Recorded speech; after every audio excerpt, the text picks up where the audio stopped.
How's it going, everybody? Today I'm going to show you how to use the Adilas POS system and do a basic sell for checkout. First thing you're going to want to get familiar with is this quick cart feature up here in the top right hand corner.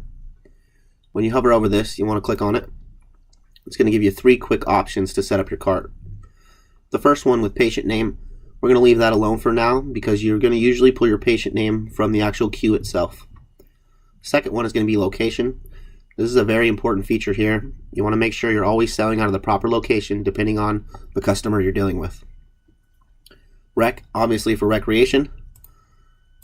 Medical, for medical. Never sell out of stock. It's to be advised that no one should ever be selling out of stock. Secondly, you're going to see that you have a cart type. Sometimes it's required to do a transfer from rec to medical. We will get into that further on another video. For now, we're just going to focus on the patient invoice tab. So you're going to click on patient invoice tab. You're going to make sure we're in a recreational cart, and you're going to hit start cart. Once you hit the start cart function, you can see it brought us into an empty, open, brand new cart. You can click on this choose patient feature if you're looking for specifically a patient that you're aware of. If you're pulling one from the queue, you're going to go up here to the top right hand corner, hover over the third button in, you'll notice patient queue comes up. Click on that. When you click on the patient queue, you're going to see the daily number of people we've seen so far and a bunch of different phone numbers depending on what they signed in with when they checked in at the front. If this was the customer in front of me, 978-9164, that would be the person I'd open up my cart with. So first thing, you see you got new cart feature over here on the right hand side. You're going to want to click on that new cart. Now what that does is instantly added Matt Burns to your empty cart. So you can see my total is 0.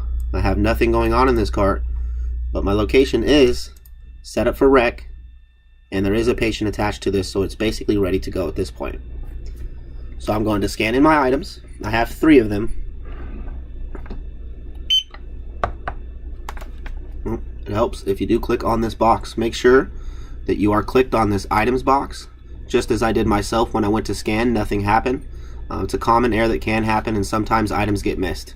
So make sure you definitely click on this box here. Once you see the little flashing, you know you're ready to go and start scanning. Scanned in my first one.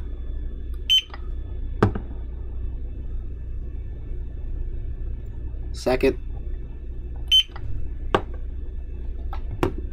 And third item scanned. So the moment you scan those items, you're going to come down and you're going to see that the quantity of that item, the price of that item, and on the right hand side it continues into the tax. You're just going to kind of briefly check over these items and make sure the 3 items that I have in my cart are the 3 items that I had in my hand. This just confirms that inventory is correct and we're having no issues on our metric side. Once you've made it this far and you're certain that these are the items the customer wants to buy, come down here, you have a grand total of $140.37. Click on this checkout feature. On this next screen, it's asking you the amount of cash the actual customer or patient is handing you at that time. So in this case, $140.37, we'll say the customer handed me $141. So you'll see when I click on this amount box here, you want to make sure it is cash because they're taking cash from them. So when you click on cash, I'm going to type 141. If you notice when I type in that 141, click off of this over here on the left, it instantly zeroed out and did the math for me, letting me know that before I click continue, I now owe that customer back 63 cents. Continue to the next screen. You will see one more time, this is the final screen, you are prompted explaining your amounts, explaining the items you're selling, confirming your location. At that point, once everything has been confirmed, you're 100%, everything's been entered correctly, you would then hit create invoice.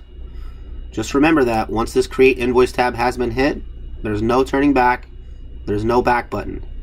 Don't use this back button, it won't help you. Don't hit your back button up here, it won't help you. Once this create invoice, that's final. There's other ways to go about it. Always ask for help if you need help. I'd rather you ask for help than just hit create invoice.